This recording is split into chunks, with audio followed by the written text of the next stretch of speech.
Salam alaikum. Salam alaikum. Salam alaikum. Okay. So, welcome everybody. Dear friends, this is the first time that the International Committee for October 17, thank you, is holding its meeting on African soil. And what a wonderful venue we have for this. Here we are in the Place Souvenir Africaine, the best of Africa. And we're very delighted to be holding our meeting here today. And I would like to thank the people here in Senegal who have welcomed us so warmly to this beautiful country. And we admire Senegal for so many reasons. So you know the rich Senegalese culture, of course, that travels beyond the borders of this country. We also admire very much the Senegalese people, the artists, the musicians, the storytellers, and of course, the football players who are celebrated all over the world. And most of all, we admire Senegal for being a beacon for democracy and hope, and the people of Senegal as the guardians of freedom. We saw that very clearly earlier this year when democracy was threatened, when democracy was at risk. People organized, people went out in the streets, they protested, and they didn't stop until the date of the election was confirmed. So for that, I applaud you, dear friends in Senegal, for your courage to stand for what is right. So bravo for all what you did, for standing up for the future of your country, for the continent, and also for me coming from Africa. We look to you with admiration for what you did.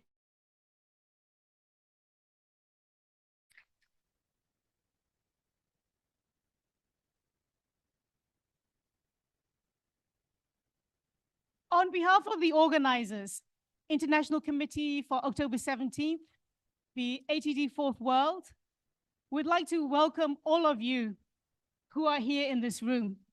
So this includes, I think I know you know who you are. So it's delegation from Senegal. Welcome. Country delegations from Tanzania, please stand up and be acknowledged. Delegations from Burkina Faso. Yeah, and also the ambassador who's here. Central Africa. Yes. Haiti. Yes. Brazil. Yes. And of course, we have the International Committee from all over the world, International Committee for October 17. Come on, get up and show yourselves.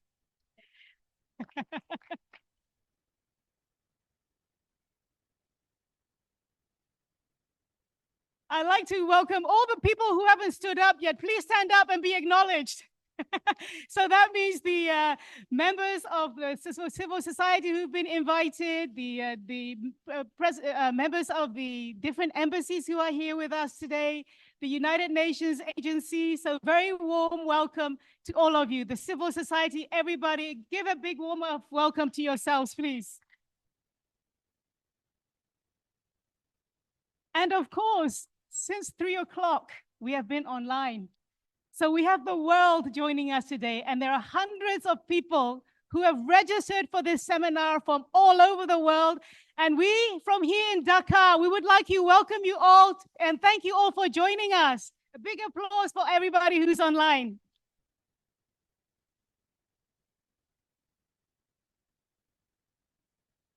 Today, as you know, is 17th of October. It's the day. Well, at first it was called the Day for Overcoming Extreme Poverty. This was a day that was commemorated by ATD Fourth World Movement and their partners since 1987. 5 years later, this day became the United Nations Day for the International Day for the Eradication of Poverty. Today, we in Dakar join the many commemorations all over the world, from big cities like New York, Paris, London, even Tokyo, to small villages all over the world that this day is being observed. So we join all of them today.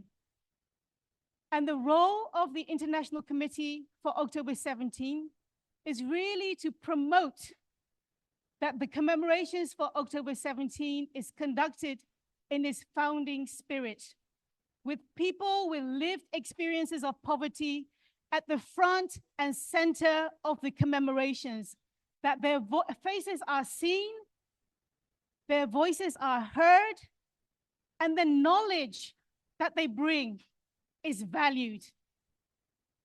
So you're going to see that today. Today we have the roundtable, which is entitled, "I was born, I exist, add me to the list." And lack of birth registration that you saw the children perform today is really a form of social and institutional maltreatment. I think many of you already know the statistics, the figures. So there are over 1 billion people in this world who are invisible. 1 in 4 children under 5 officially do not exist. The first panel is about the lived experiences. So you're going to hear from the families who have lived through the pain of not having a birth certificate, to share with you their experience, to tell you the difficulties that they've been having in getting a birth certificate.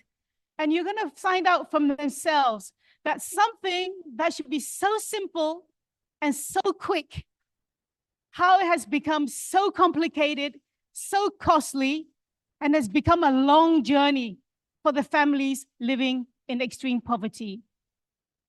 In the second panel today, we are going to be looking at what the different actors at the national level, at the regional level, at the international level are doing about this.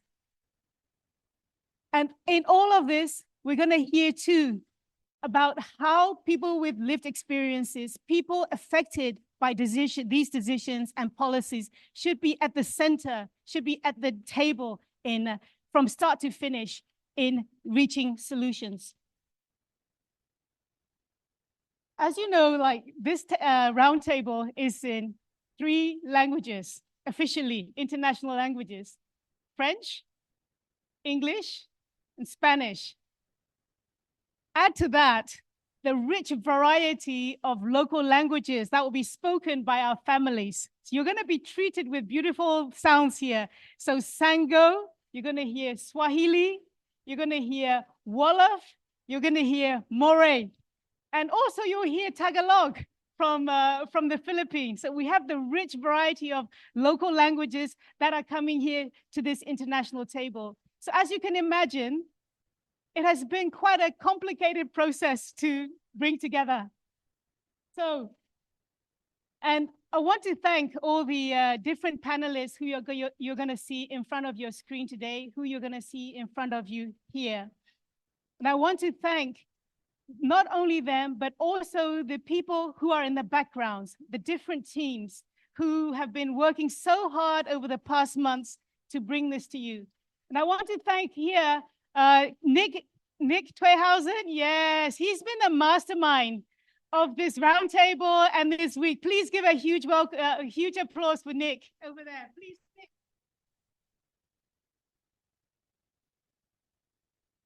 I want to thank the team here in Senegal for what has been an amazing week. I want to thank all the people at headquarters. You know, all the different teams, the DG team, the interpretation team, the communication team, the transport team, the administration team, and so forth. They're not here today, but they're watching us online, and I want to thank all of them and every single person who's been involved. So it's been actually a village, in putting this whole conference together. And now I just want to return to the last part, the reason why we're here today. You saw the children very clearly here earlier on, and it's about the children that we're here.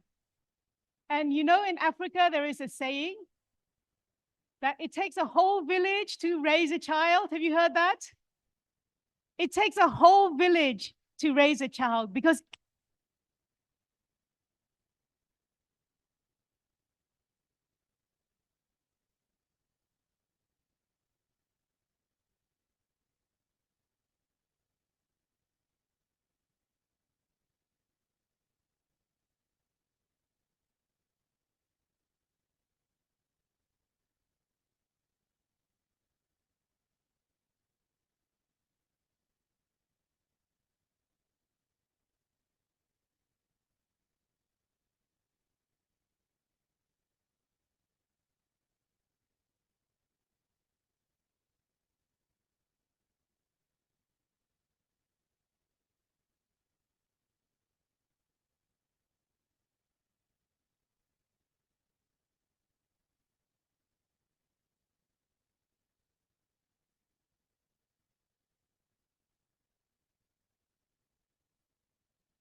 Speech.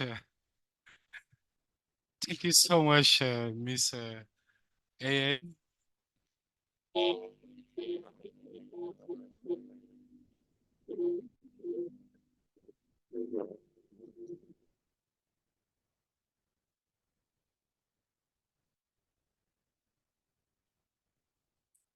Présente dans le,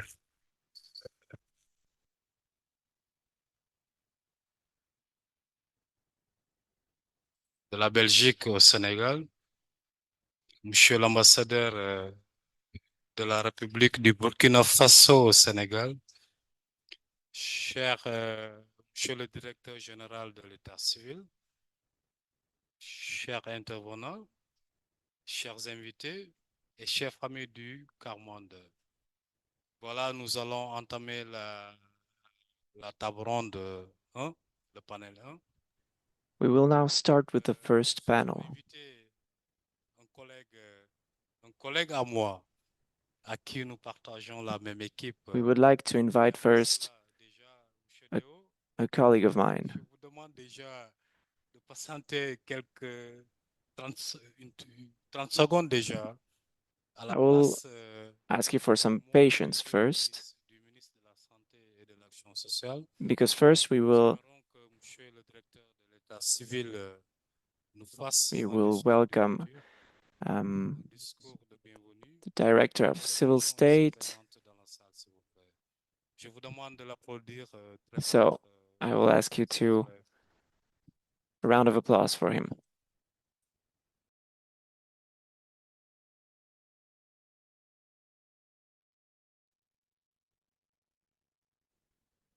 Merci Jean. Bonjour.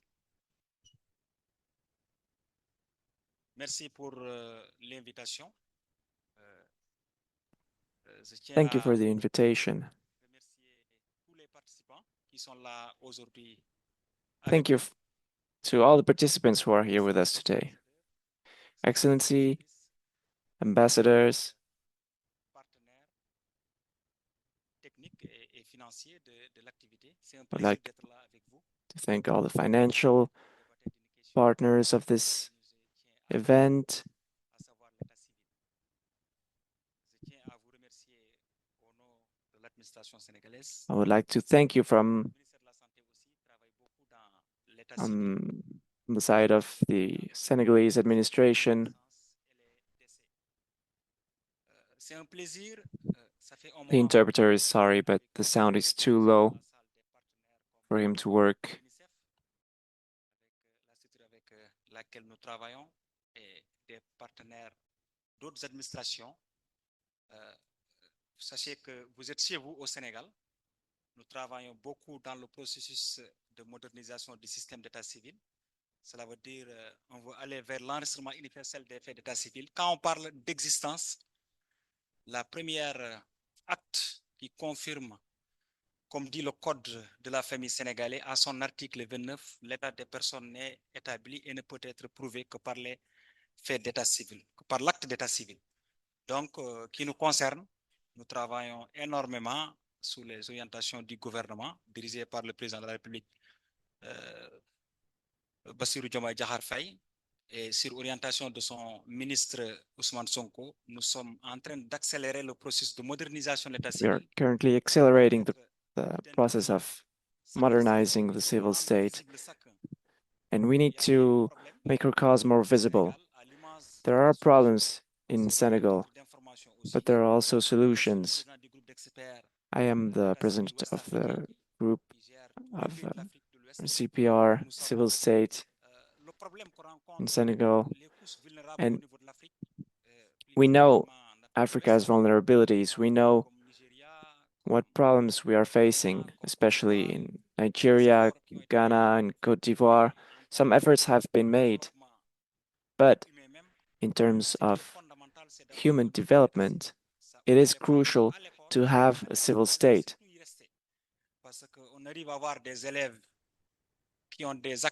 Because sometimes in schools, you have students who don't stay at school, and we are trying to fight this. And sometimes children don't have a birth certificate, but they need it to benefit from health services, to have a passport, and to access the civil state, which is the foundation of everything, which is the foundation of the struggle against poverty.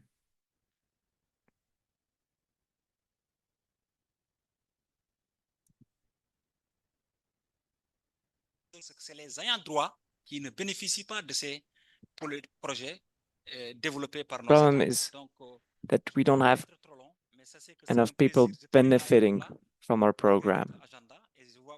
And this is a big problem, so I thank you for inviting me. It's a pleasure to see everyone here today. And this is how the system works. We work with health, with institutions, with religious institutions too. Today, we are working on accessibility issues to the civil state. This means something that allows humans, leaders, and the clergy to have access to an official life. In Senegal, we have created more than 20,000 birth certificates, but we are still lacking 10,000. Sometimes you think that people in the diaspora are unconcerned, but here we are also working with people, for example, in Italy, that are also living in poverty. And this work is essential. We need to keep working, especially with civil society. We need to work hand in hand. If we work hand in hand, then we can go forward. This is true for elaborating the birthright strategy in Senegal, and it has shown important, but it's also important to work again to fight poverty. It's essential that the whole process is safe from the beginning to the issuing of the birth certificate. Everything needs to be safe.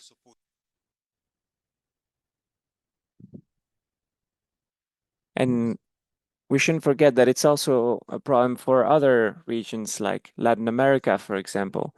And this is why we are collaborating with other countries too. In We are developed working on countries, access to technology, there are vulnerable communities, and we are trying to pull all the levers that we and there are can other projects to support which are being carried out in Senegal any at the relevant moment. project. So without further ado, we would like to congratulate the teams who have worked together to demonstrate that at our level that we are available. I have a meeting at 5 o'clock, but I really wanted to be here today with the teams who are here, with the partners, but it's important that we help you to help us. That's fundamental.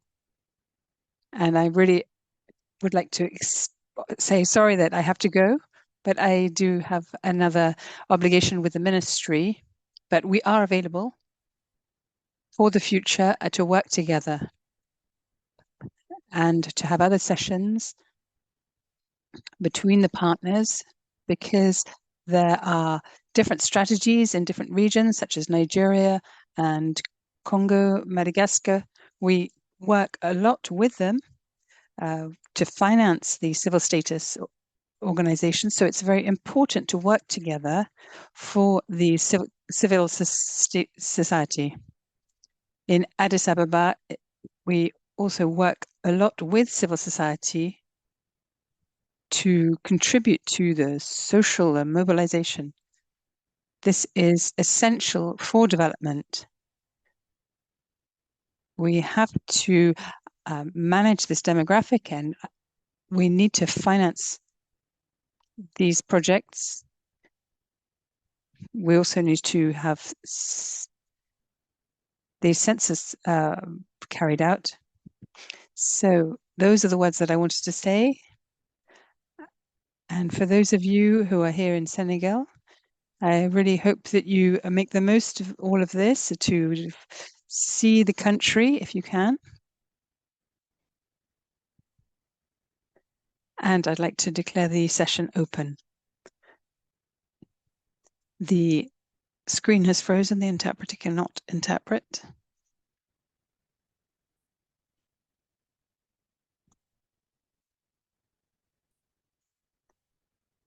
So I would like for you all to give a round of applause.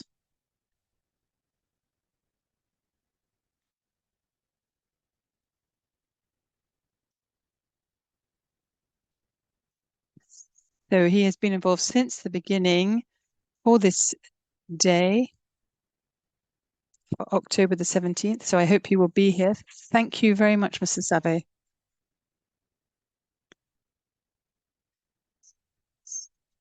So I just wanted to communicate something else.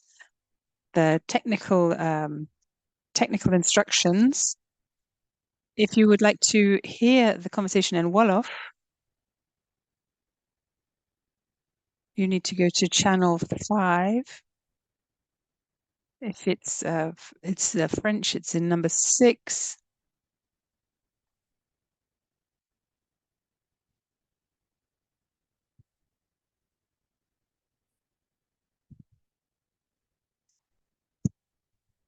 Now Carolina is just mentioning that English is on 5 and French is on 6.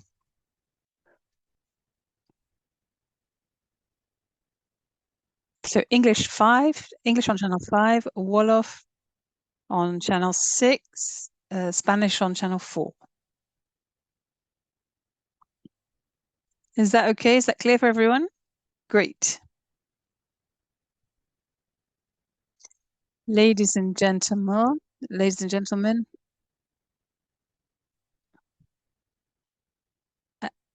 and I would also just like to mention the team in Senegal, and we also have a team member who's from Congo, who will give us the first lived experience of the families, and we'll talk about the impact the impact that it's had to not have a civil status. Please give a round of applause to Dean Kola Gratias.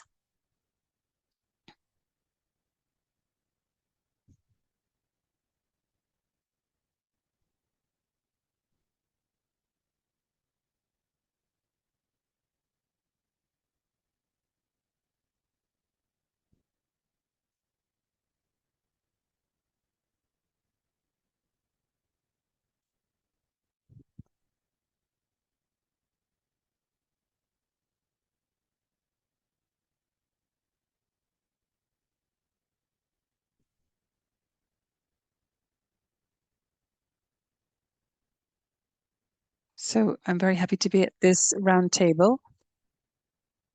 We will be listening to a number of accounts and stories, and I remember that the children we talk about, the Tapori children, always invite us. And these children always say that we want all children to have the same opportunities. For these children today, their chance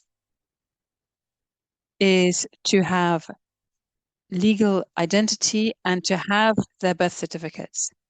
We can't talk about these children if they don't have a legal identity.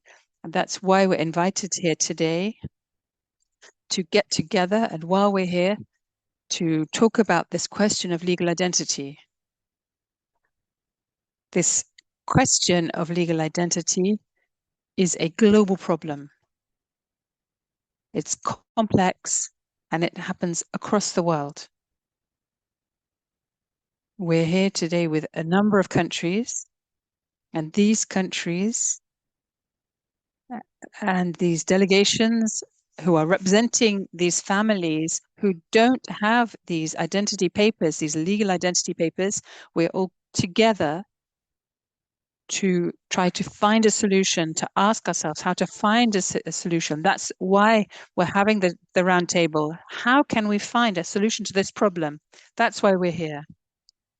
But before getting there, it's important that we understand the problem. We can get together. We can't get together around something we don't know. So those people who have this problem, these families from Carmonde, these activists know these problems. They have lived them. They have faced this problem of legal identity, and their children can no longer go to school because they don't have a legal identity. They cannot access their most basic rights because they don't have the proper legal identity papers. So we will listen to these people who are here with us. These are our partners. These are our neighbors. And we've invited them today. So that's why, first of all, I will ask them to stand before us. And I will ask Maman Imondion, Mernina, Shabani, and Mojen to come before us. You will see their names. Shabani.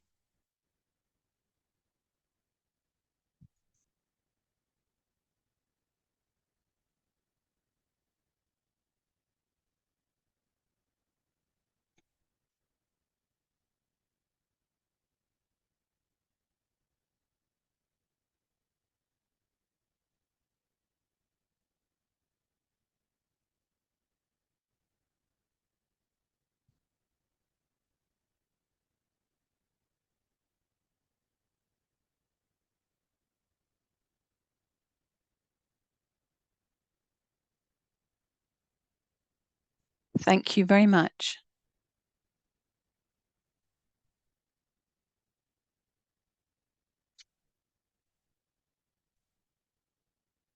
And given that each person who you see, each person will speak in their own language.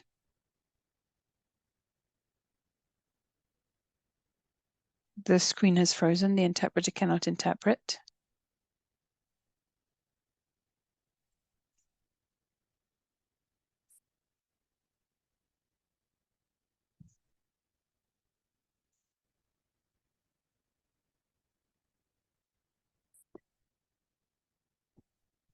The screen has frozen.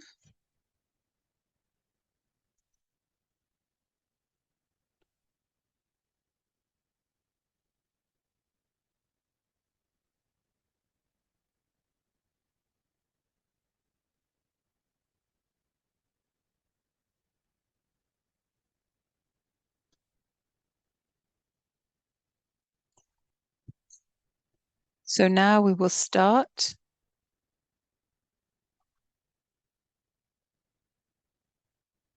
with Omi Dion, who will speak Wolof and talk about the issue of legal identity in Senegal.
It's very important to have that document.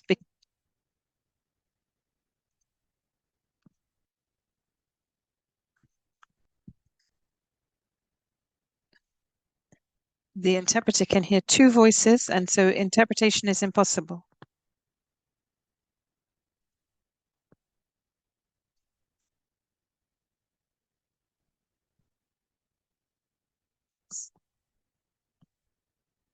So that these people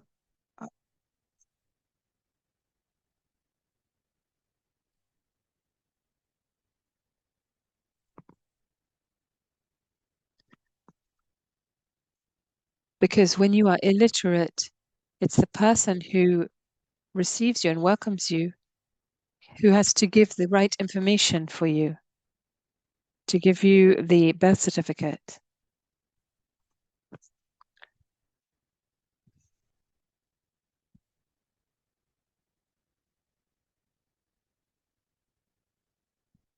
For example, someone might pay 14,000 to have a birth certificate, but they are then sold a fake number, and they go away and they go abroad with this. They get a passport with this false number. And it's only when they get back that they find out they had a false number. And so they lose all the documents they had with that number. They can no longer travel or work.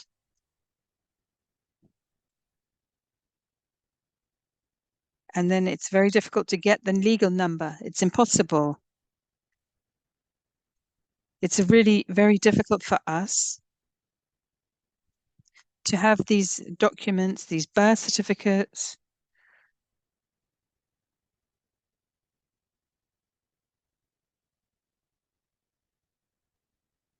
So we really need to find a long-term solution through training of the civil servants and informing people and educating people as they need to.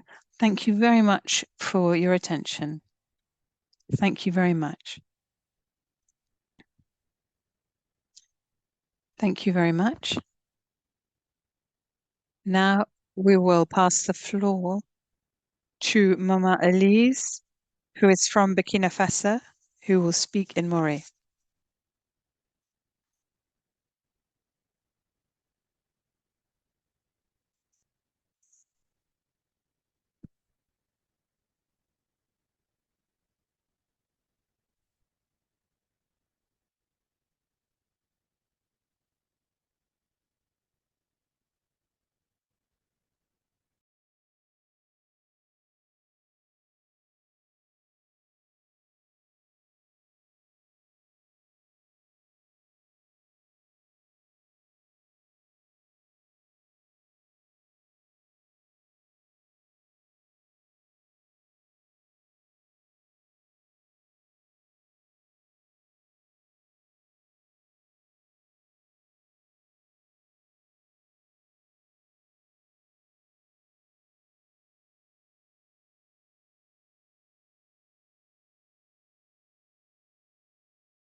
What I'd like to add as well is that for the administration, particularly for civil status acts,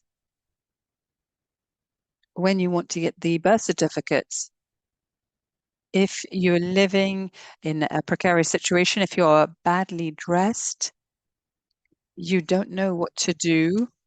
And if you are not well received, you might be frightened, and then you are pushed off course.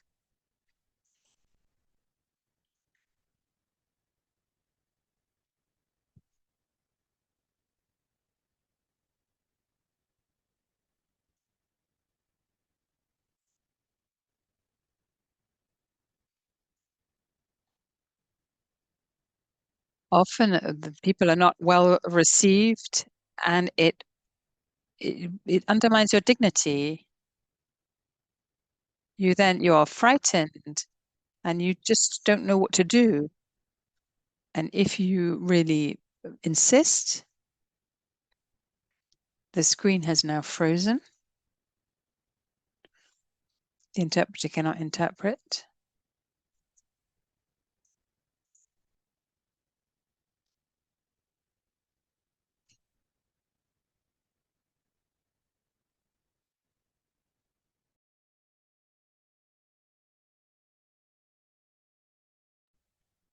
very often you don't speak the language. You go there to ask for information, but you are not heard. People don't pay attention to you. And because of that, you lose hope.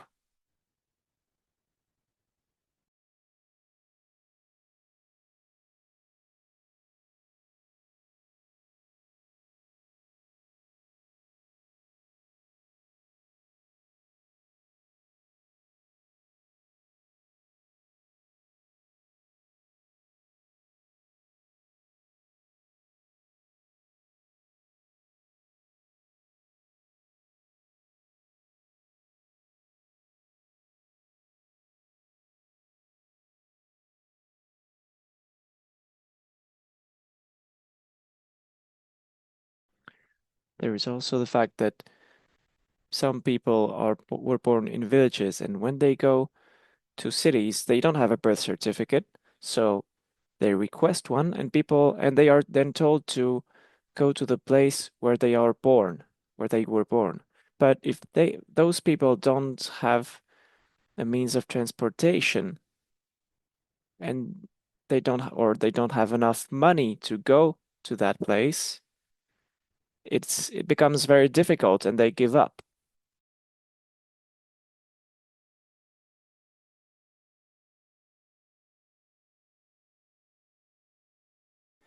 This is the kind of difficulties that we suffer from. It is a constant struggle for giving our children birth certificates. Thank you.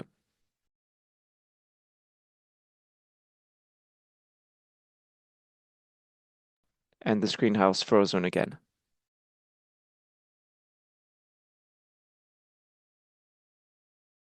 To our Haitian friends, I would like to mention the fact that Mojen isn't an activist. He is currently living with people who are effectively struggling with those legal identity problems. The fact that Mojen has come here today has allowed him to receive a message that that family has given us, and he will now transmit it to us. Good evening. In Haiti, the issue of legal identity is a crucial one. This is why today we would like to share with you some obstacles. The first one is corruption. It is present in legal state institutions, and it is an obstacle for poorest families. Many of them don't manage to receive a birth certificate for their families, for their children, and as a result, they lose a lot of money. Sometimes they can't obtain the certificate even though they have a lot of money. And this is a case of a family who went to the registry office and was approached by a member of the office who demanded 10 times more than they should have been paid. As a result, the person returned without a birth certificate. Another type of corruption is intermediaries, people who have certain connections with members of the office. Those people ask for large sums of money, and they issue forged documents. And then there are people who pretend to want to help, but once they've received all the data and money, they're nowhere to be found. Another problem is distance. Some families need to go very long distances in order to find a state office, and this is a major issue. To some people, they need to travel a whole day to go somewhere to declare their children, and they travel back a whole day again.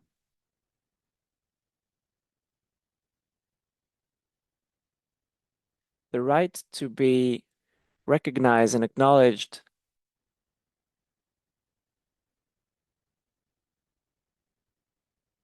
by by the parents. Once a child is born from a mother and a father, he has the right to be declared by both, because the mother doesn't become pregnant alone. So both parents have a responsibility. But very often we notice a situation that dishonors the woman because the father doesn't want to acknowledge his children. So how can we overcome these cultural issues so that the child can be recognized by both his parents? Then there's insecurity. In Port-au-Prince, Haiti's capital, there is a lot of insecurity, and some institutions need to move, and civil state offices are among them. And this forces many families to flee, and I mean insecurity also forces family to flee their homes. And then there are natural disasters such as earthquakes, floods, and so on that can damage documents. And then getting them back becomes an enormous adventure. Thank you very much. Merci. Thank you very much. As you can see, this birth certificate issue is a very big one in the whole world, not only in Africa, also in Europe, in the United States.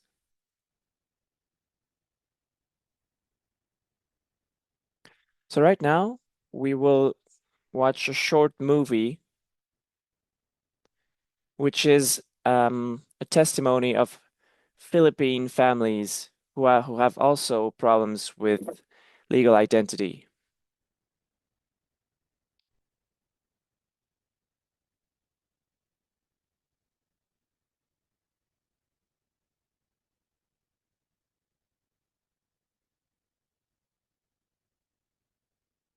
There was a freeze again. The interpreter is sorry.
So this is why families living in poverty are currently experiencing in terms of legal entities. But at the same time, there are also good practices that are created so that families can overcome these obstacles, preventing families to access legal identity. We will now follow our friends from Tanzania and Central Africa. They will share their experiences and tell us how they were able to receive some birth certificates for their children who needed them, and so that they could access education. Mama Nina, my friend, will now present what she has to tell us tonight.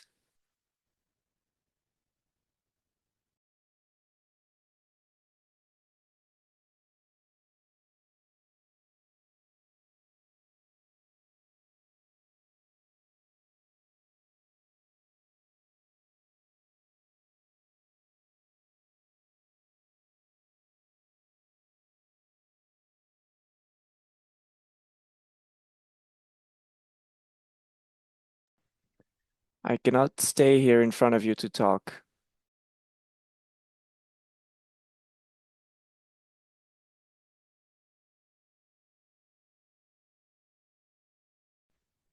It's because of the committee that I would like to speak today.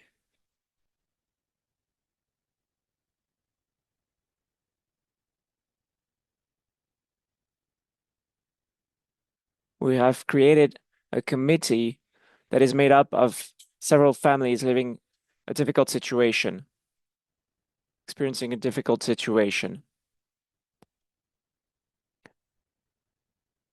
We have created this committee and organize many meetings with our partners.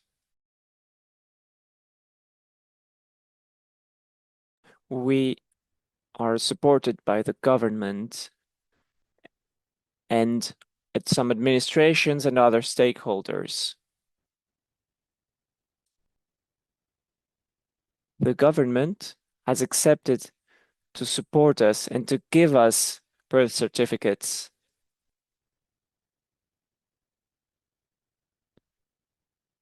We have organized awareness raising campaigns towards children aged 0 to 14 years old.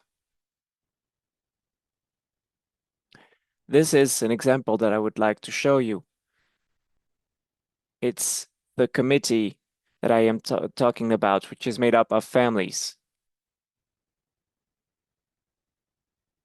It all started with children aged 0 to 14 years old.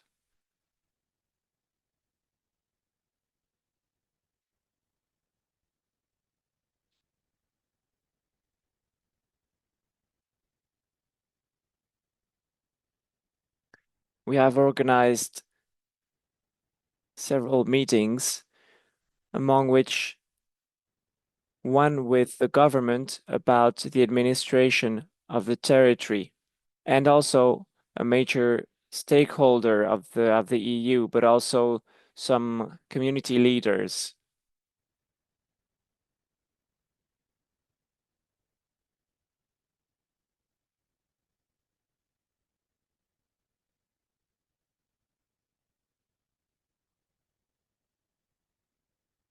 In our awareness raising campaigns, we have been saying and telling that women have to give birth in hospitals, but that they shouldn't pay for that. Pregnant women shouldn't pay for the consultation in the hospital.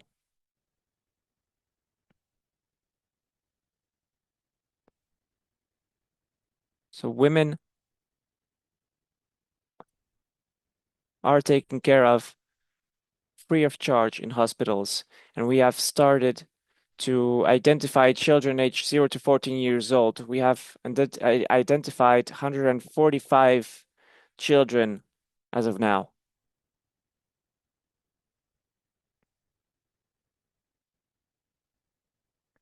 we have identified 245 people, and among them, 18 have now received a birth certificate.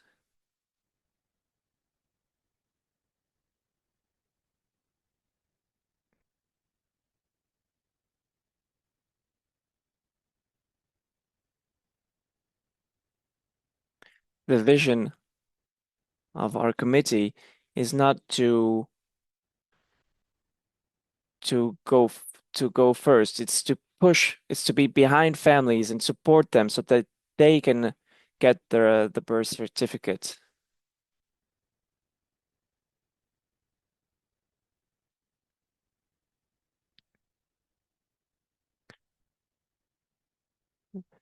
So those are members of government, the NGO, the various families and partners in the meeting that we had.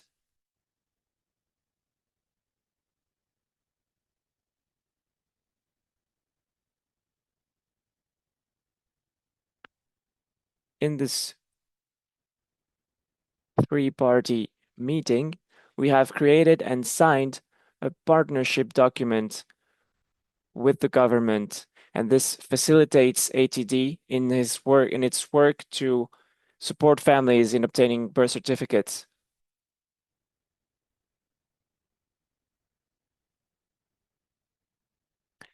This is the partnership agreement. It's been signed by the government and ATD Fourth World. This facilitates the identification of children experiencing difficult situations. Thank you very much.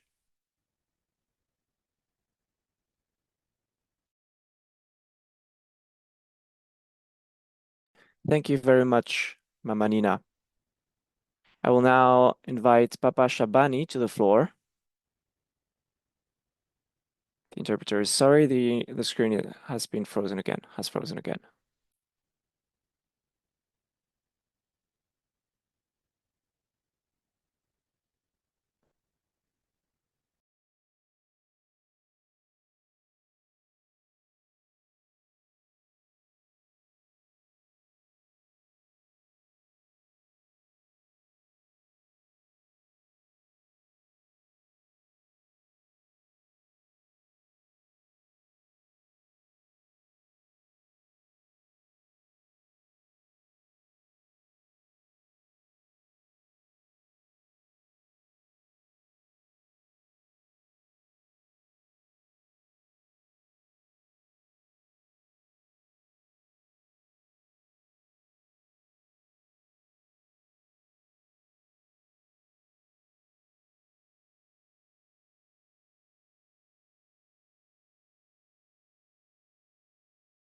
Merci beaucoup.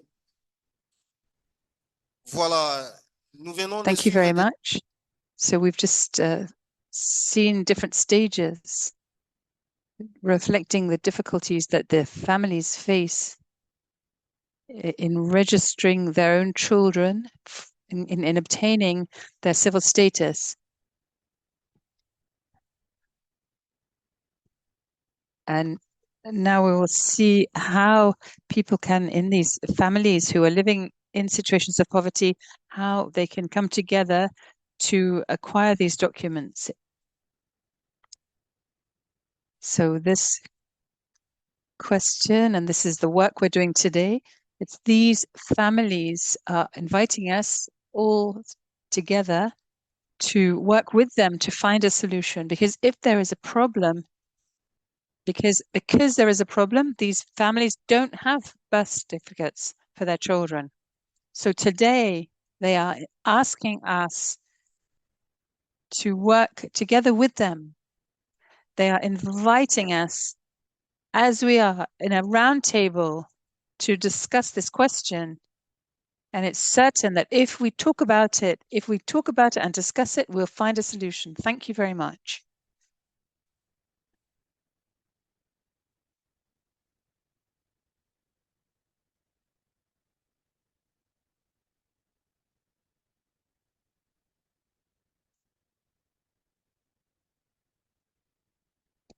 Thank you, dear. Thank you to all the speakers. Thank you for speaking to us. We think about what a birth certificate represents for us. We who have the chance, we are lucky enough to have a birth certificate. We don't even think about it. We don't think about what it represents for us. But for families living in poverty, this simple document, this simple piece of paper is like gold for these poor families and for families living in poverty. So without this legal evidence, this legal proof, these children and these families, these adults,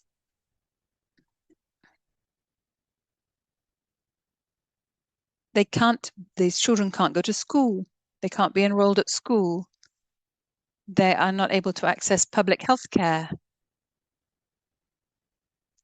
And it means that they are targets for unscrupulous employers. They're not protected by the state or by laws.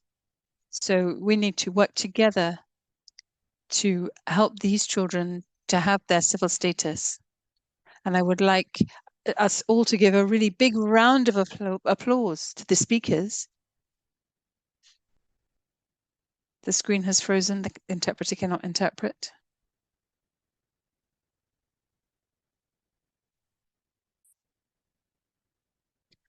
So now we move to the second stage, the second roundtable.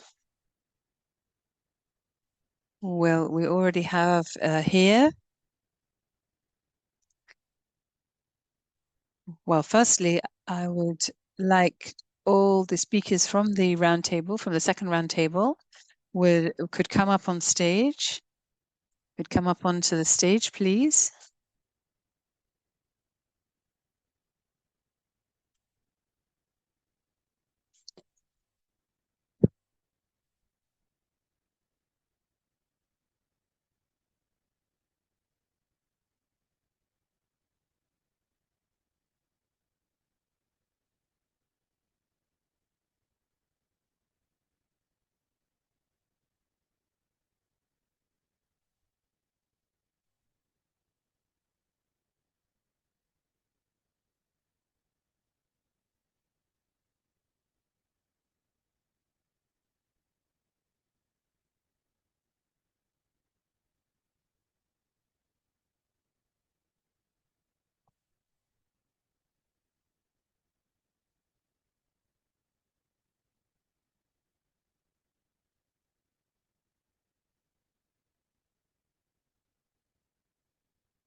Mesdames et messieurs, Ladies and gentlemen, I'm very lucky to have next to me, and for you, you're very lucky to have before you an exceptional panel for this second roundtable,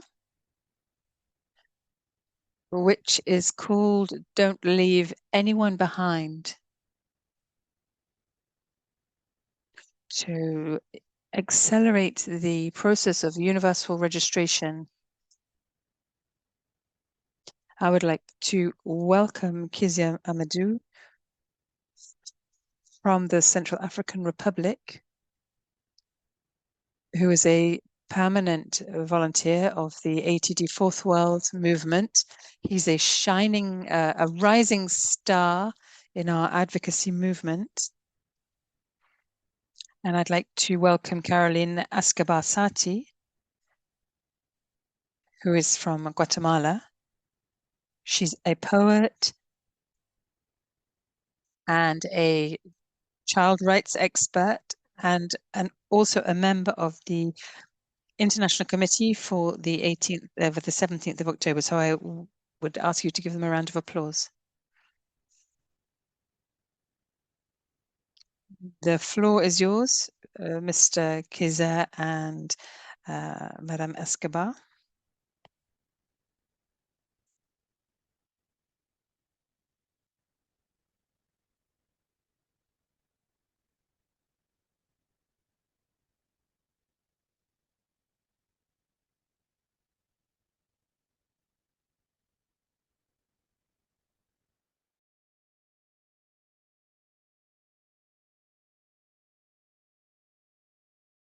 In the first panel, we heard about the lived experiences, the multiple barriers people living in poverty are facing in obtaining birth certificates, the time and costs involved, problems in getting the required documents, being sent from one place to another, and the enormously complicated processes involved.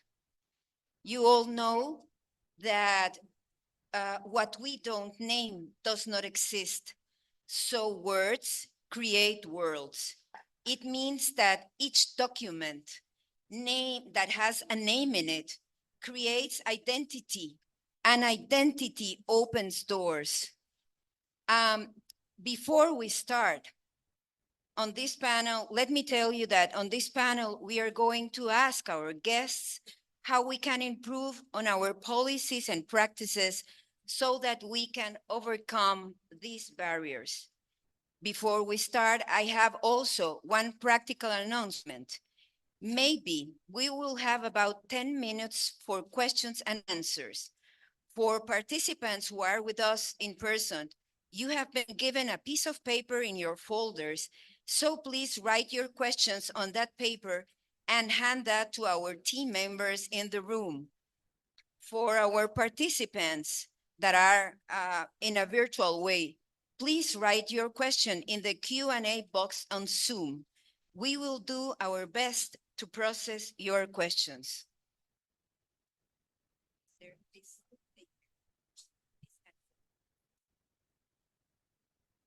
Merci beaucoup, très chers participants, à cette table ronde. Thank you, participants, for this, for inviting us to take part. We're very lucky to have these panelists who are working on this question at a national level, at a regional level, at an international level. We will start at a national level with Mr. Alioune Ousmane Sall. You are the head of the Civil Status Agency, a governmental agency which is responsible for registering births. So what improvements can the national agencies like yours bring to simplify the processes for registering births and eliminate the costs linked with registering births?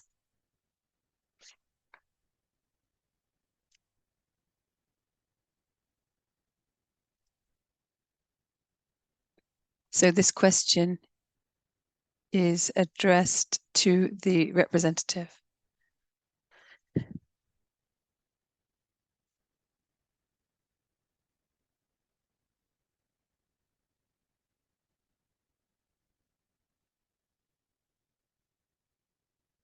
The question is asked, and we have 3 minutes to respond.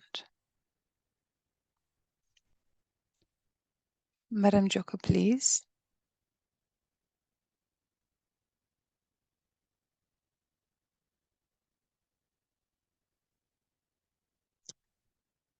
Thank you very much and good evening.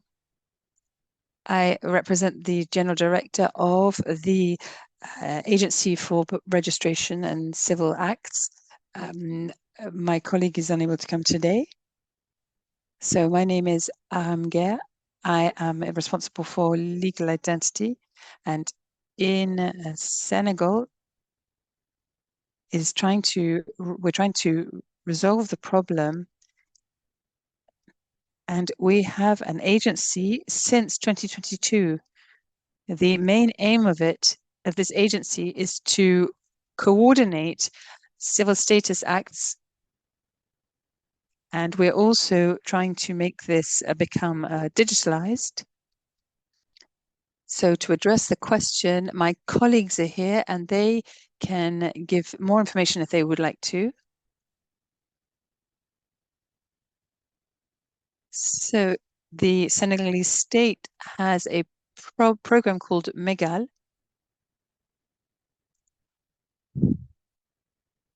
And it is currently modernizing its registration processes. So to do this, there is interoperability. The interpreter can't hear properly. The microphone keeps cutting out. We have an interoperability program between the health service and the civil status centers. So this means that for the births, for the hospitals, there is a connection. So in Senegal, for the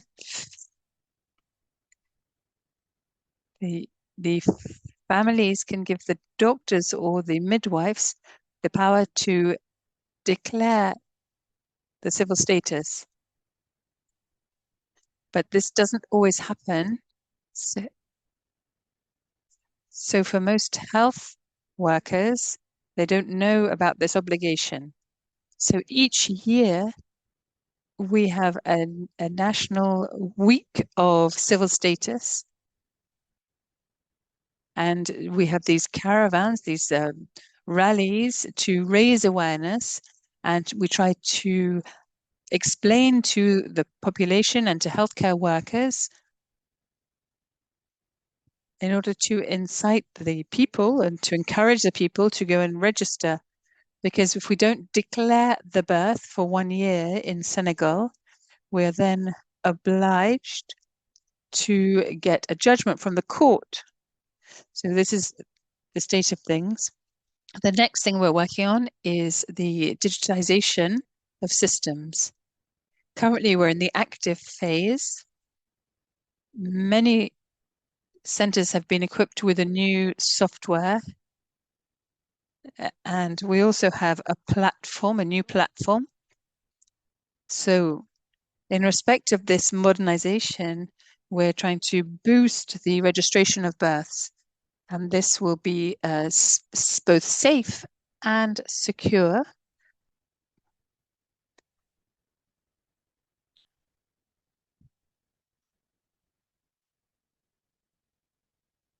Thank you very much, Joko. Yes, we have good practices with on the social side. So we can get social bursaries, but the children have to be registered at birth in order to benefit from these social bursaries. So this has been initiated by the state. Thank you, Madame Diop. Thank you very much. So we have to stick strictly to the timings. So it's great to take the floor, but then we must respect the time limits. Now, still at a national level, we're now turning to the civil society actors.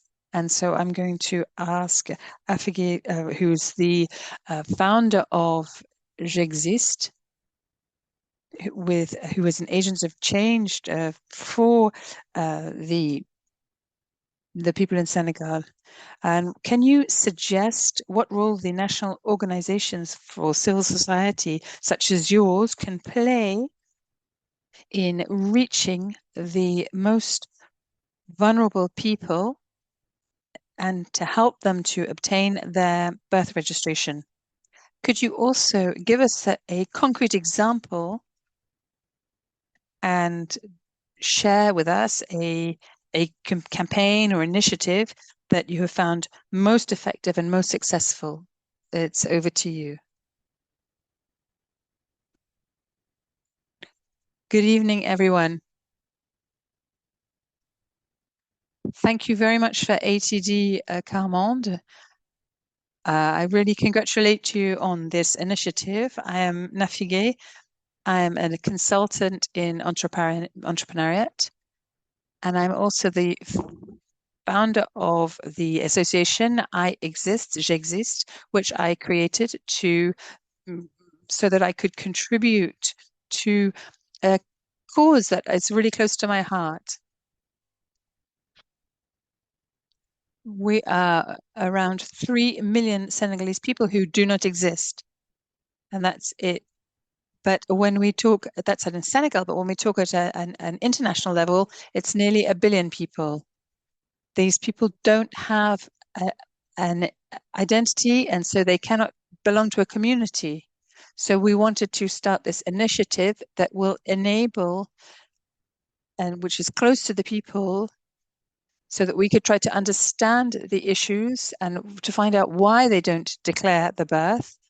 And when they declare, it's difficult to do it. So what are these state initiatives that exist already or could exist in order to give access to these tools? So for 4 or 5 years, we've been working on this question. The screen has frozen. So when Senegalese people need information about civil status, they can come to us and we can direct them into the right place. I know we need to look at what the role of the organizations is. We were talking about this with Madame Diop outside. The state has the resources, but the state isn't everywhere. But the state can't be with everyone, but we need to give them the tools. It's the civic society's role to inform the people and to raise awareness so that the information that's given by the state is given to the people. So what do? We have managed to implement a system that is closer to the community, and we do this through the community actors and stakeholders. And there are also heads of neighborhoods, and we also have some focal points, such as lawyers who might come from the university. They might be students, and we can work with them because they have the intellectual capacity that help us to understand the rules. And then there are people who need help to be supported to register. The state has the possibility to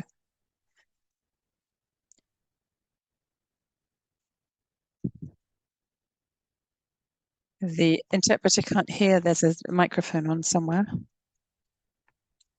If we take the example of pupils who don't have a civil status at the school level, but when they ask to be regularized at a court level, it's important that they go to the town hall because they are responsible for registering. So we as an organization We did this maybe 2 years ago. We got all the different community stakeholders together because we are a neutral organization, and we were able to say that we can all work together because each person can contribute at their own level. Each person knows their roles and their responsibilities. Each person knows what they need to do. And if we do it together, we work better and can achieve more. So in these regions in Senegal, we do this awareness raising campaigns, and we help people who might have to have errors corrected, or they might have problems in making a declaration.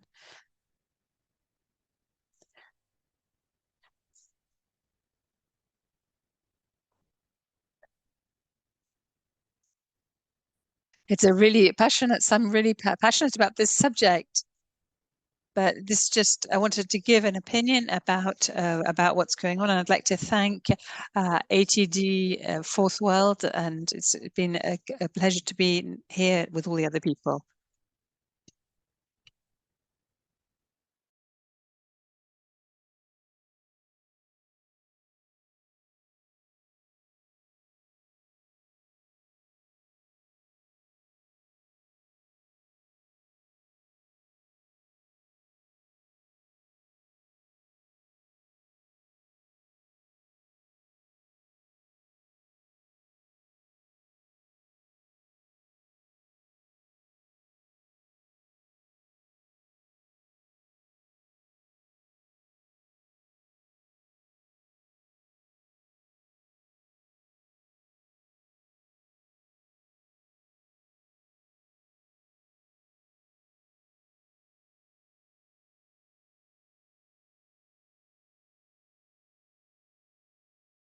Good morning, good afternoon, or good evening, wherever you may be.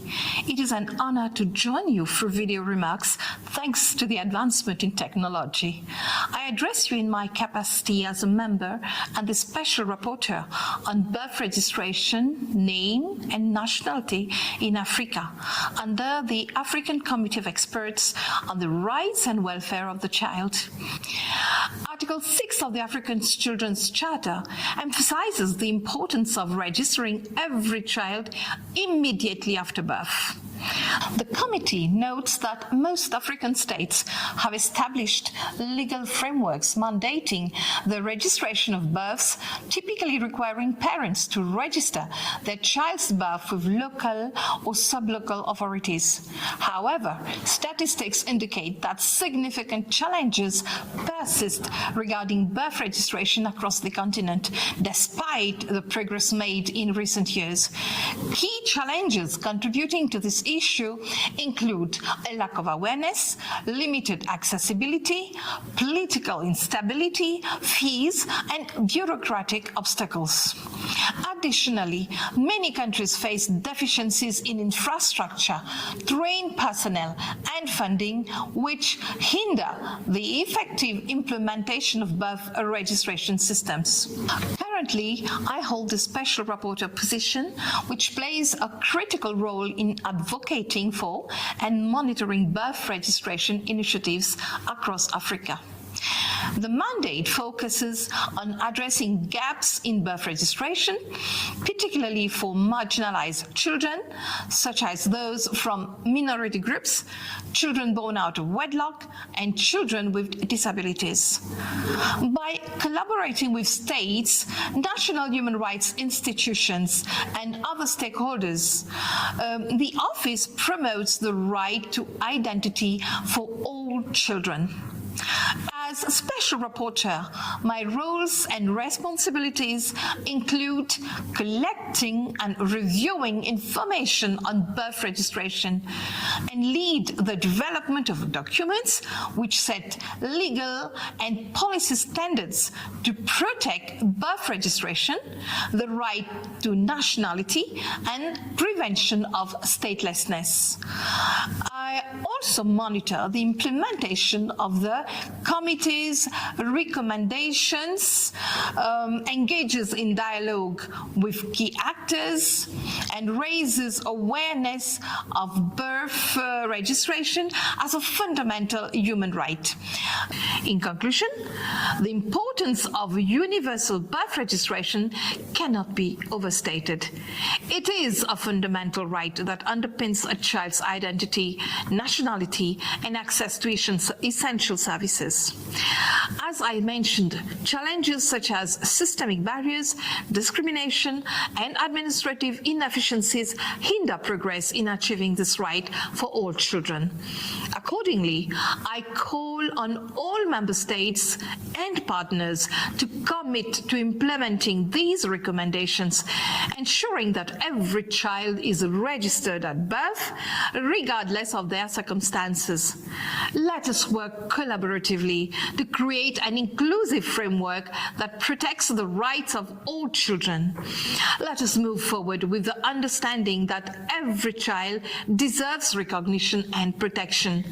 Together, we can ensure that every child's right to identity is realized, fostering a future where no child is left behind. I wish you fruitful and productive discussions, and I thank you for your attention.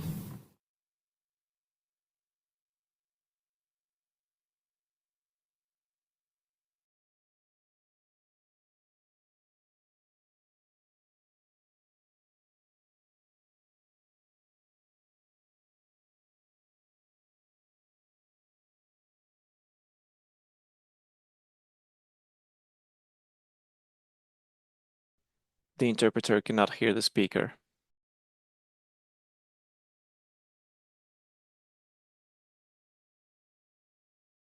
Policy and action priorities regionally. Thank you. Can you hear me? So I have to hold it. Okay. Wow. Okay. Thank you so much. Greetings, everyone. It's nice to be here. And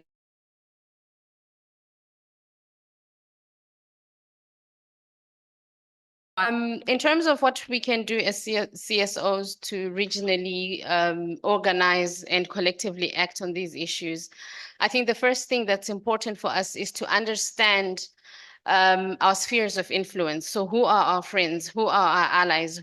Which organizations have been working on these issues that we can tag along and work with collectively? So that's firstly. And then secondly, we need to understand there are certain coalitions that exist. So based on Honorable Karuna's special mandate, there's a group of NGOs. They call themselves the CSO Forum. They engage quite a lot, almost twice every year. Just before, okay, I think it's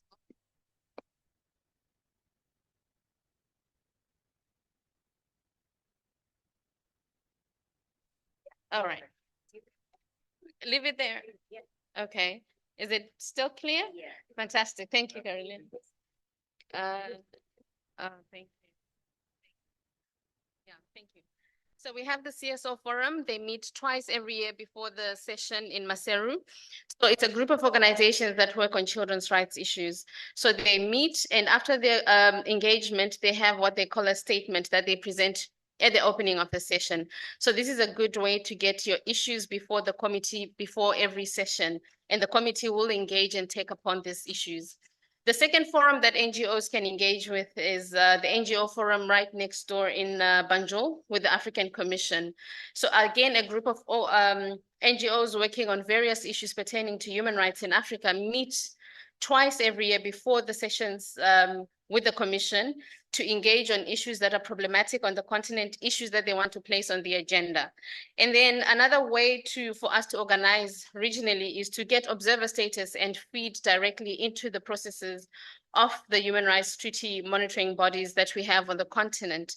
And we also can engage with the regional human rights mechanisms. So Honorable Karuna's special mandate, as well as other special mandate holders on this particular issues of birth registration or poverty. And another issue that we can also engage with is engage in AU events. So the heads of state, they meet every year and they have various other AU related thematic activities that we can feed into and participate and get our issues again on the agenda at a regional level. And then another issue that we can, or another avenue that we can engage as civil society organizations relates to, the networks that we have domestically. So the work that we do with national human rights institutions, they have the mandate to monitor government's compliance with the human rights obligations. So it's very important to foster a working relationship with NHRIs to feed them the issues. So the work that we do here can be very useful for NHRIs, and NHRIs can engage directly with Honorable Karuna's special mandate as well. And then we also need to establish and foster relationships with regional economic bodies. So they've grown beyond just looking at economic issues. They're now having a human rights mandate. So this is another space that we can regionally organize and participate in their engagements, which take place every quarter. And then leveraging the AU special mandate holders like Honorable Karuna, I've already mentioned that, participating and contributing to periodic reports, country reports, to get our issues. So the whole point is for us to work collectively, to feed into processes that exist, to work with people that have been working on the sort of issues that we want to also bring to the fore. But what's more important is that when we collaborate, we shouldn't let our voices be drowned out. We should make sure that in as much as we're working as a collective, our issues still take center stage. Thank you. Thank you, Karim.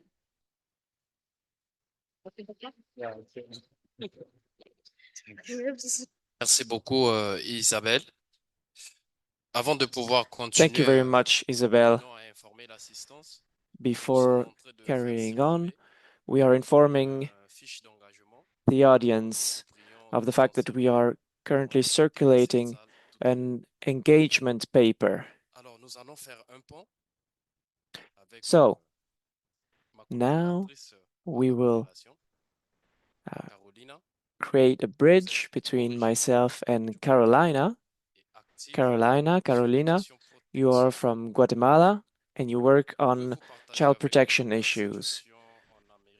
Can you share with us the situation in Central America and underline good practices that are key at the regional or national level?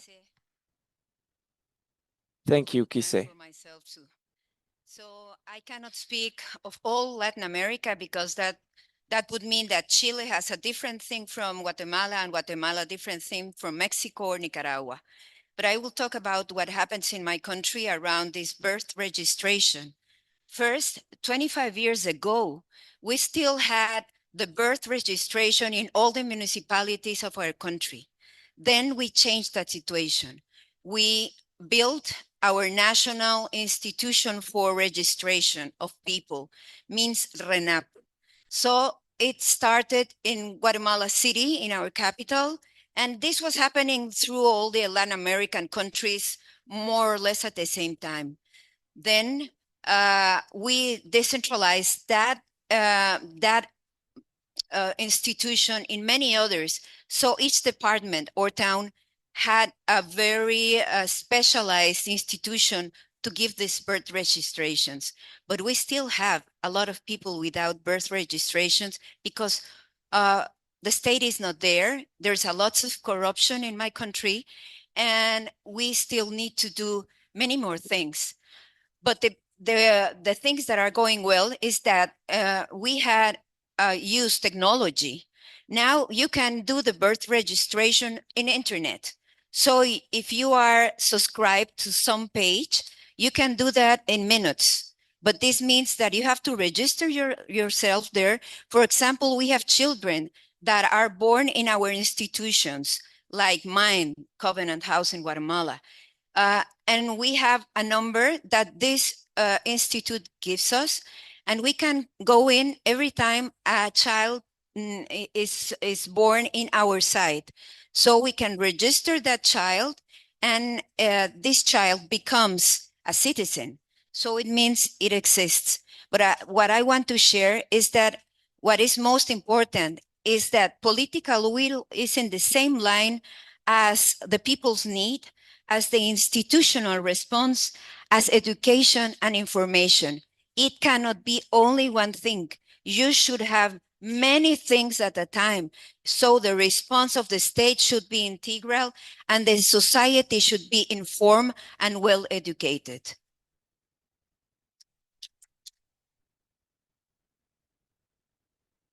Merci beaucoup, Carolina. Thank you very much, Carolina. Les régions Afrique et l'Amérique latine. Et nous So allons we will tourner now maintenant leave vers l'Europe. Africa and Central America to go to Europe. Europe is a rich region, so we tend to assume that this kind of problem doesn't exist there.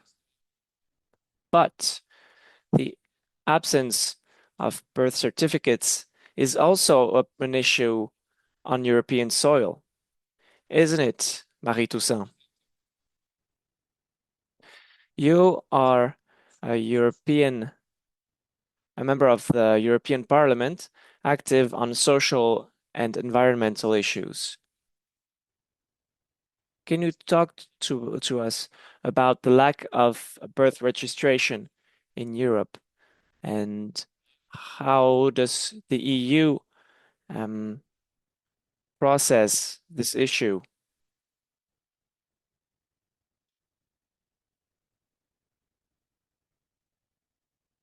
Another freeze.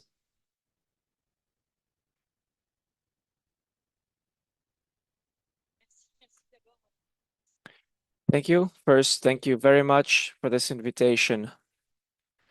I think that what is important with this event that has been developed with people that come from all around the world is the message that we politicians, I am myself a politician, need to address real priorities. So you have my thanks for inviting me today.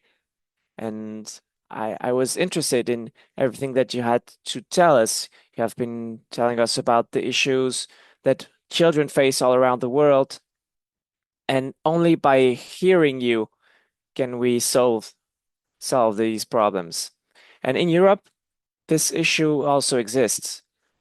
For example, some children are born in southern countries and then come to Europe. But there are also older people, adult people, who come to Europe, and some don't have papers because they've lost them on the way. And this is a very difficult political issue, especially right now, because far-right populism is on the rise. Nevertheless, the issue of tolerance is progressing in opinion polls in Europe, so there is hope. There is the issue of migrants, but it's not the only one. In Europe, there is a European minority too, and they are the traveling community, Roms, for example, and they have too many children that are also facing the same difficulties that you have been describing on European soil. So you know that I am French, and French has old colonies. And in some countries like Guyana or Mayotte, people have also difficulties with red tape. They feel abused by institutions, and this is another issue that exists on European soil. And then there are other problems, because sometimes even though you have papers, you can be categorized, classified, and abused because of your differences. And when you are part of these communities in Guyana, in Mayotte, and so on, in Guadeloupe, well, you can also suffer from abuse. And sometimes people, because they didn't use to respect some rules, don't have the right to own their own house. In France, the traveling community has special identity cards that allow them to travel, but this had the consequence that they didn't have the same rights as other European citizens, and this is why we need to work together, because we are all on the same boat and we need to face the same difficulties, and we don't have that much time. The way that Europe has addressed this issue is mainly by focusing on children's rights, and I thank the children that went on stage earlier, because by highlighting children, we highlight the fact that they are our common hope, and this is why they are the foundation of the EU's work, with some engagements, some declarations, and so on. And today at the European Parliament, I am trying to create a new group with different political parties, and I am trying to make all those people across the world that feel excluded to be heard. And I am doing this because only together can we overcome obstacles like exclusion and poverty. Thank you very much.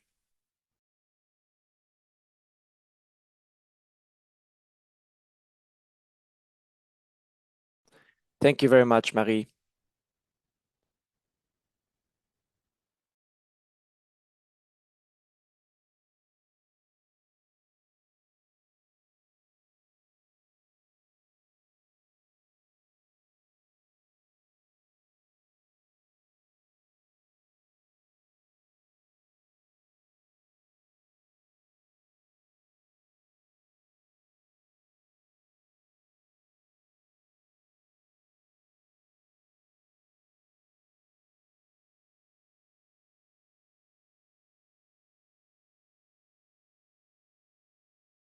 To ensure people are registered. Thank you very much. I'm also here today talking on behalf of our regional office for West and Central Africa. So some of the examples I'll use will also be coming from the region where we are today, even though je vais parler en anglais. Regarding the question about whether we are on track to meet SDG target 16.9,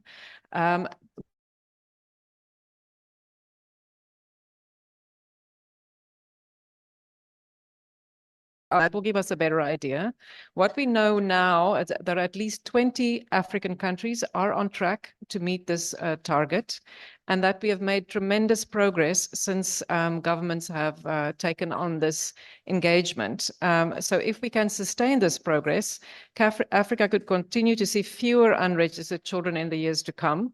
And with an acceleration of progress, the number of unregistered children could be 58 million less than it is currently. We currently see 91 million children in Africa who have not had their births registered.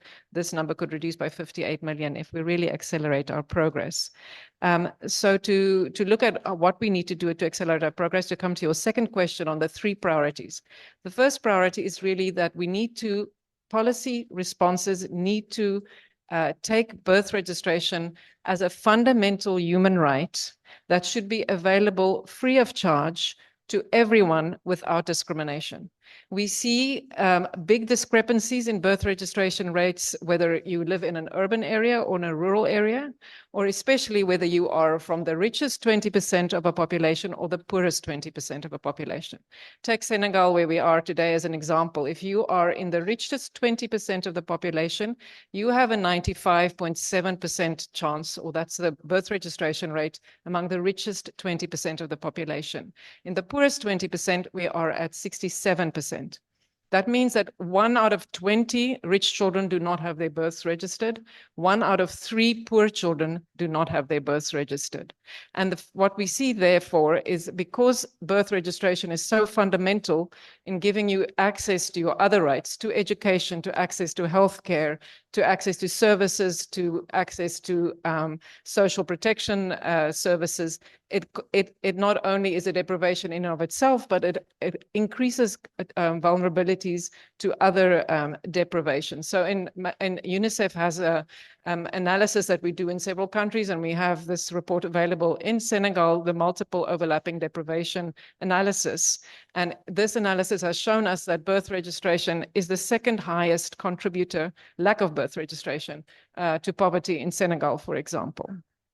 So that's the first point. See this as a human rights issue. It is a right and is not a privilege. The second thing is we must have our priorities must be evidence-based. And here UNICEF has, based on evidence, identified, together with other global partners, 3 key strategies. So the first strategy is really interoperability, specifically interoperability between health services and civil registration services. We know that this works. For example, we have seen that in Côte d'Ivoire, for example,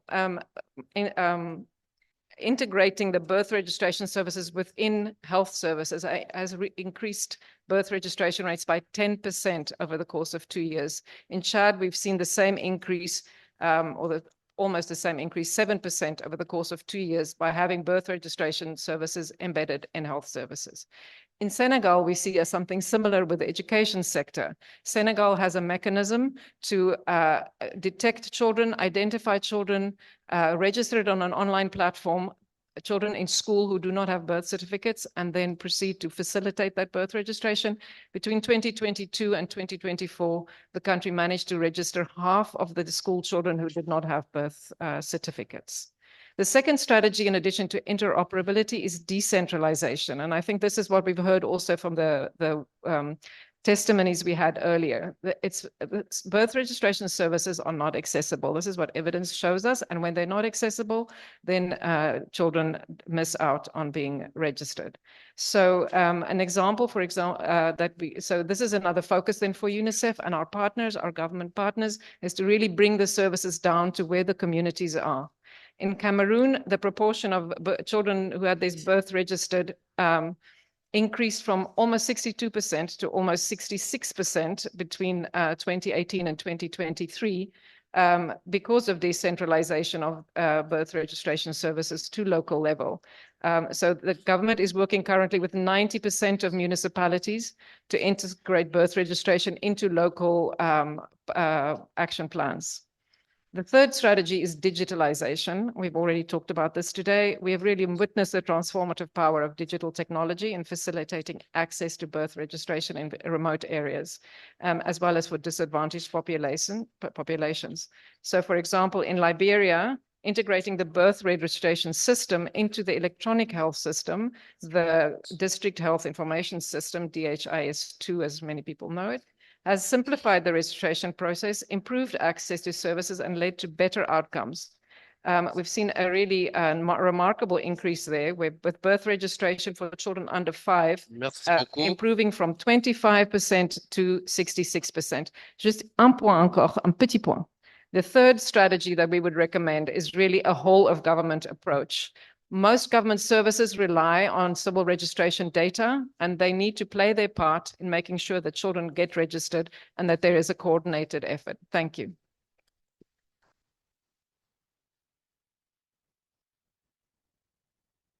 Merci beaucoup, Nicolette.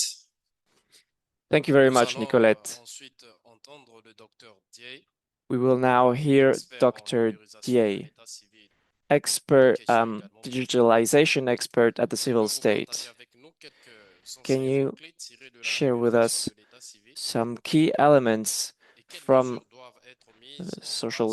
the civil state organization and tell us what should be implemented and how can you focus on human rights and access to birth certificates? Thank you very much, and thank you, ATD Fourth World, for inviting me to this event. So talking about digitalization of the civil state, well, I would like to remind that I've taken part in the two programs of digitalization here in Senegal. The first one is 2007, and the second one was MECAF, funded by the European Union.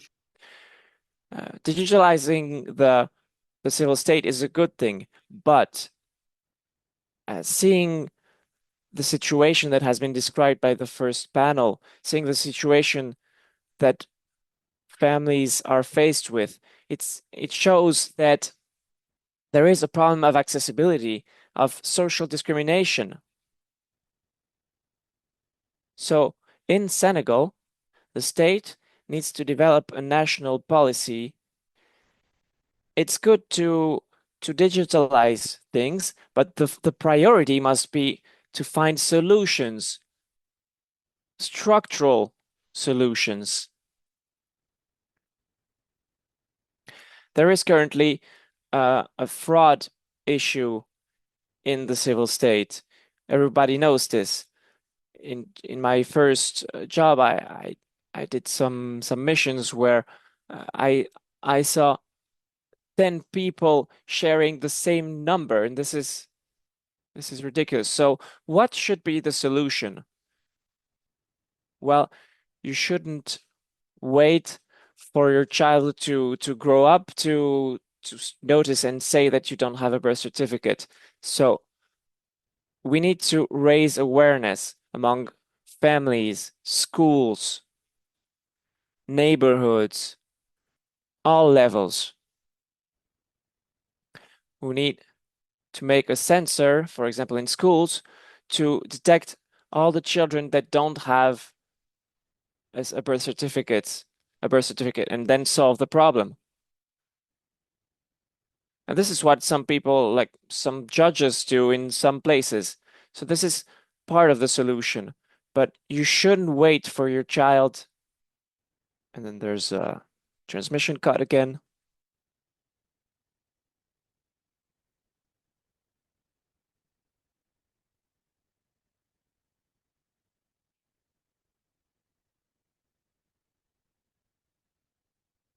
There's a problem to solve.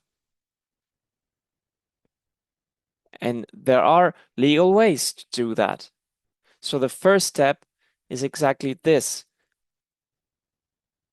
Make sure that people can access civil state via a declaration, and we need to raise awareness among families, especially in rural places. We need to raise awareness about the importance of civil state, because if you don't have a birth certificate, you cannot access education.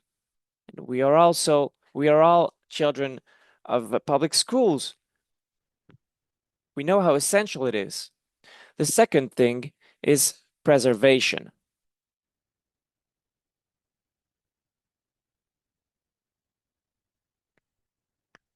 Preservation. When you need to create a function of preservation among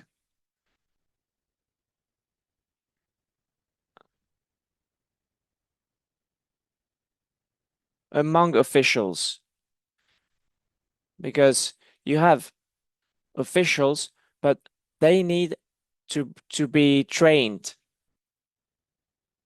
There's always this issue at the civil state that people can access a certain function and even though they don't have any skills. And then to come back to digitalization, we have been digitalizing things, but we still have problems, and the solution hasn't been brought.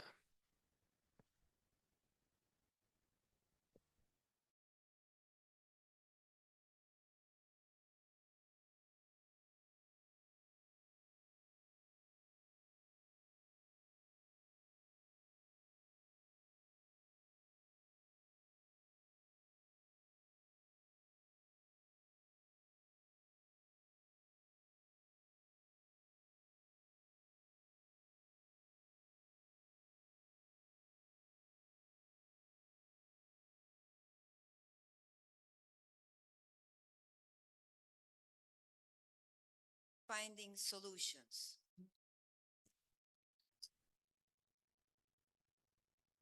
D'abord, je voudrais dire merci aux enfants Tapori. Ils First, nous ont thank montré you le chemin aujourd'hui, to Tapori le children. chemin de la Today, fraternité they et de la have paix. shown us the way to paternity and Je vais peace. intervenir à partir de mon expérience Today, personnelle de la I will pauvreté talk et de about mon engagement de my longue durée personal experience of avec poverty ATD Monde. and of my long-term Ce que engagement nous with avons ATD entendu Fourth dans le World. panel numéro 1, Today, we c'est have une heard the first expérience, panel une connaissance describing an qui experience, vient de la vie, a knowledge qui that vient de la comes vie, from de life, personnes confrontées that comes à from ce the problème. Et the cette lives of connaissance people rejoint la facing recherche big et problems. l'invention And this cachée knowledge de la is in line pauvreté with the menée par research ATD on the et hidden dimensions of l'Université poverty conducted by ATD Fourth World at Oxford University.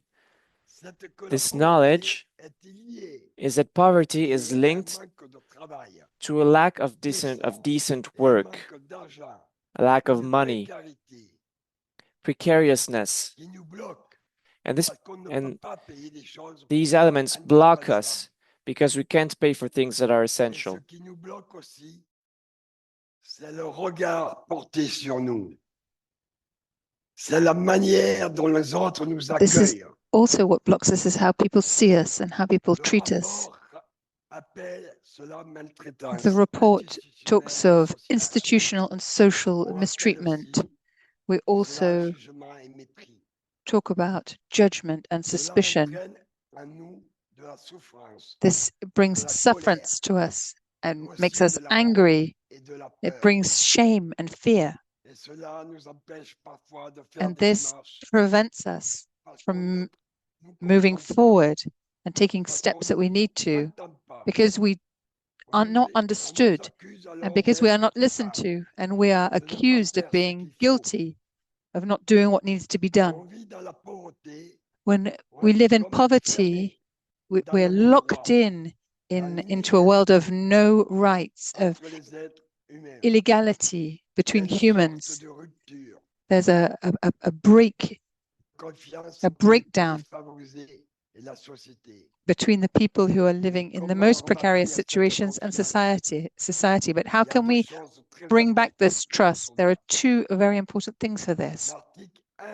L'article 1 de la Article Déclaration 1 universelle des of droits the de l'homme Universal Declaration dit of que Human tous les êtres Rights humains naissent says that libres all et égaux humans en are dignité born et en droit. free and equal Mais in ce dignity and n'est pas ce rights. que nous vivons. But this is not what Ce n'est we pas live. ce que la société nous This donne à is not vivre. what society C'est gives vrai us dans tous les to pays. experience. And it's the La same in all première chose countries. pour bâtir cette confiance, The first thing to c'est rebuild this d'affirmer trust qu'il y a is des droits to fondamentaux qui confirm sont that des there are droits pour tous fundamental les hommes, rights which sans are for exception. all people without exception. C'est ce qui nous donnera la force This de is what will battre give us pour the nos strength droits. to fight for our rights. C'est aussi ce This que doit is être also à la base de what la has formation to de tous be les gens the qui nous basis of the accueillent. training for all the people Ça who doit être welcome la us. base de la formation de tous les gens qui nous This accueillent. must be the basis of the training for all the people. Le deuxième pilier très The important, second cornerstone, which is very important, partir de la rencontre humaine is from pour the créer un chemin vers la human confiance. meeting, which Trouver creates a une path where people join together and find each other and find their rights. The screen has frozen, the interpreter cannot continue.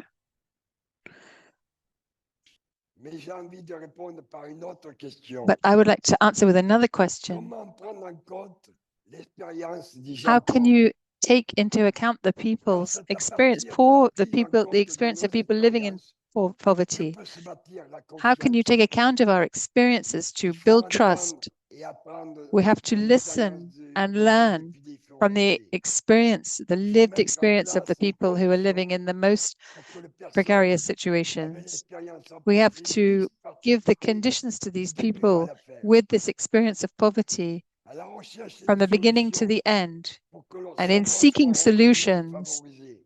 so that their knowledge is Je recognized veux and encore dire has autre value. chose.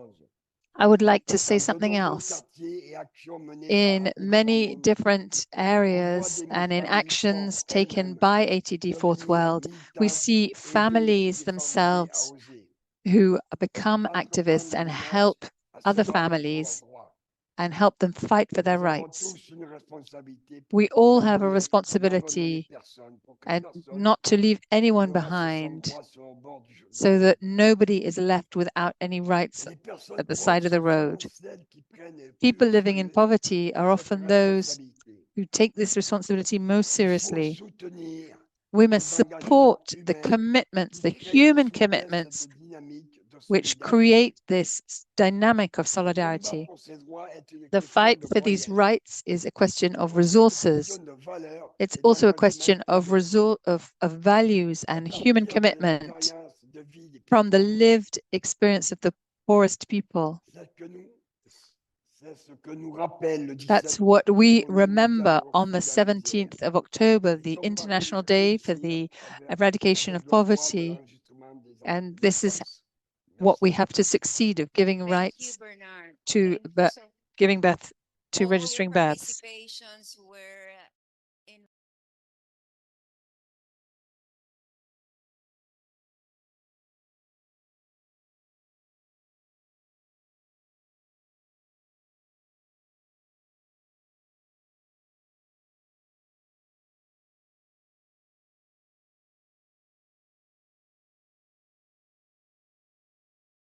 your experience, your wisdom, and your time. Thank you.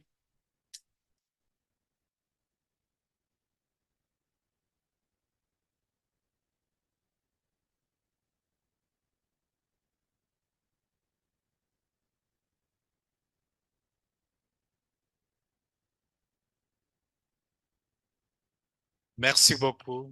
Merci aux Thank you intervenants. very much. Thank you very much to all the Mais speakers. malheureusement, le temps qui nous est imparti est Unfortunately, we don't have very much time time. is running out.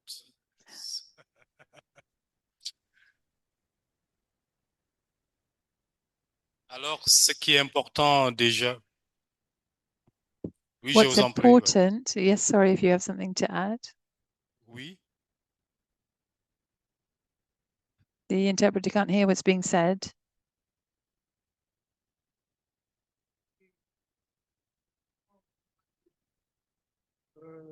The interpreter cannot hear.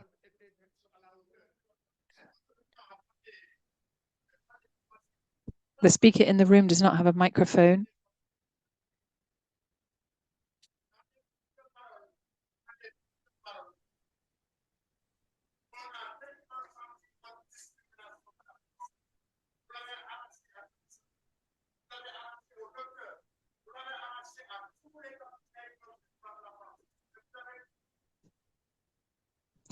The interpreter cannot hear.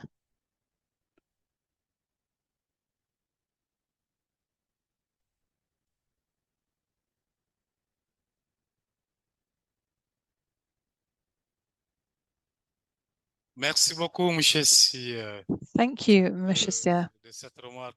for this comment that you've Alors, made. sans plus tarder, nous allons So without further ado, we're going to move to the final stage.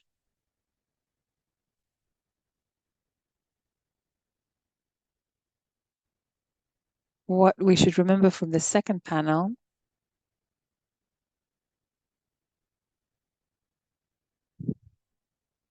is how can we overcome these challenges? How can we meet this challenge?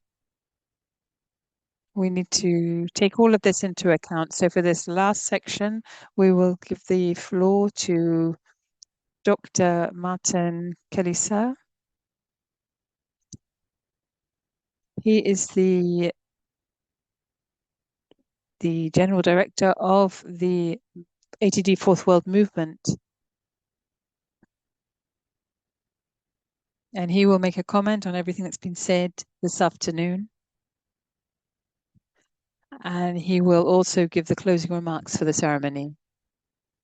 So, ladies and gentlemen, please give a round of applause.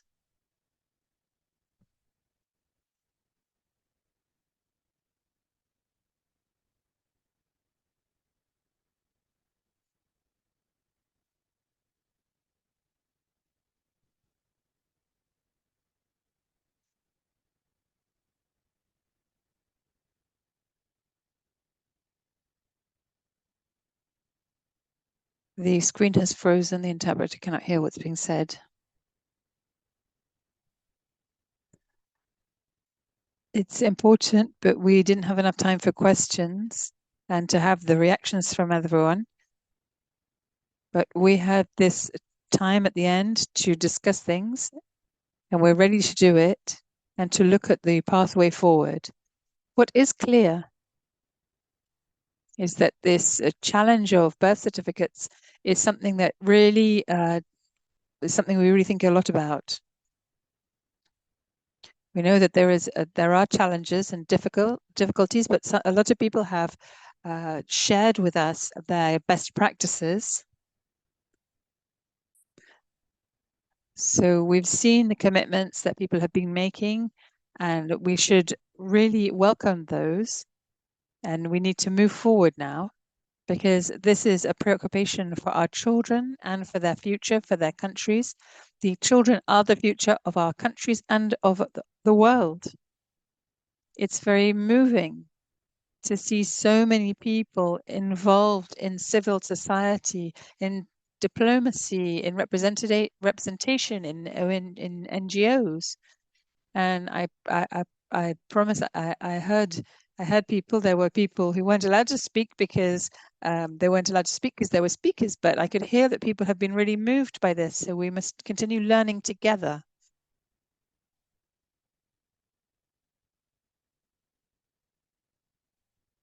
I would really like to thank the October 17 International Committee for holding this meeting and holding these roundtables in Dakar. They came because we know what you're doing. We don't understand. They think it's very important to bring together and to learn from each other. As you all know, the people living in poverty are most affected and are most vulnerable to the difficult conditions through the systems that do not work properly, the dysfunctioning of society, and even the climate change. So the people who are living in the most poor situations, the situation with the birth certificate, the poor people are the most badly affected. We talked about distance. Some talked about the language that people don't understand, and other people talked about other issues as well, such as insecurity.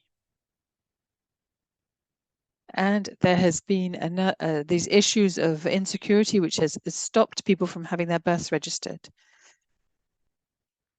I would like to thank all the people who were here to bear witness and who gave their stories. The first part,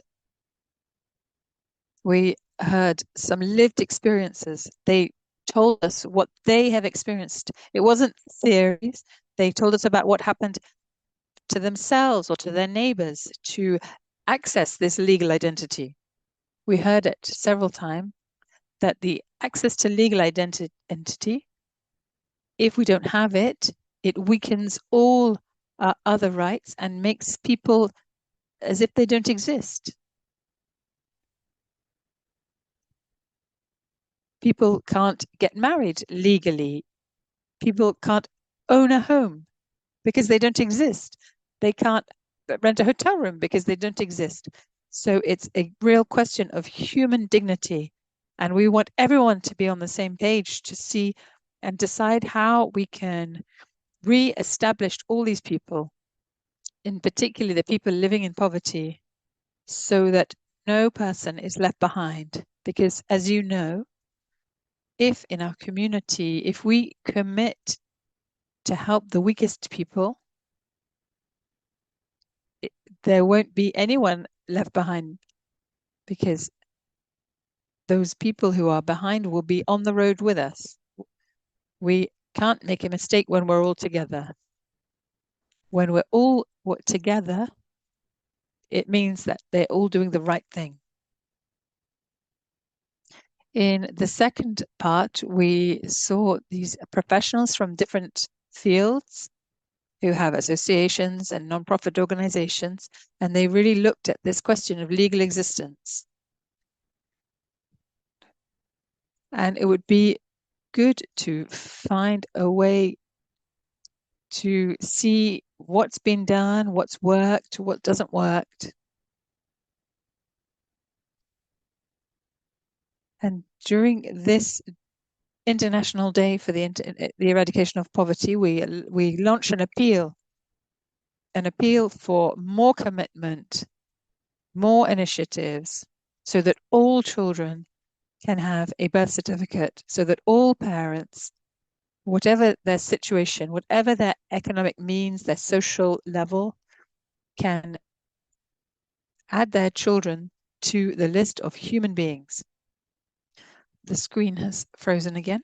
The interpreter cannot interpret.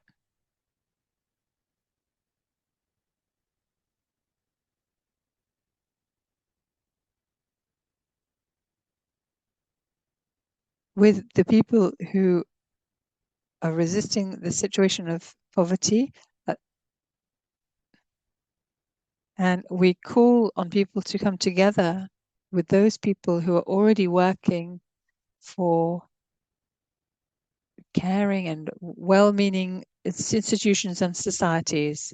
And if we have this, we will succeed. We also launch an appeal to put all our strength and intelligence together to respect all human beings and all human dignity. I've said it before and I'll say it again.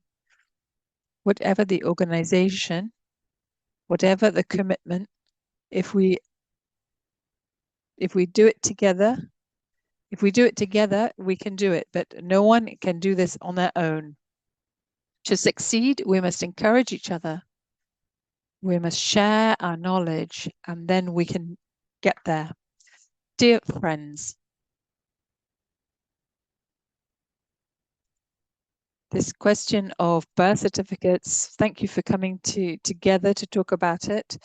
I have said, I can see the time is flying, but I would like to thank everyone who came here and have stayed here for the last 3 hours, who may have had other things to do, but who thought that this question of legal existence is a question of human dignity. And they decided that it was worth coming and sharing and participating. So I invite you to spend some time afterwards so that we can continue talking. And if there are people who want to ask questions, we are all ready to discuss things together in this environment. Thank you very much, Excellencies, ambassadors who came here together to be with us. His Excellence, the Ambassador of Burkina Faso and the Ambassador of France, who came and spent some time with us, but who had to leave. We also saw the General Director because they had other commitments, and all you other people, the directors who stayed with us. I would thank you very much. Thank you very much to everybody.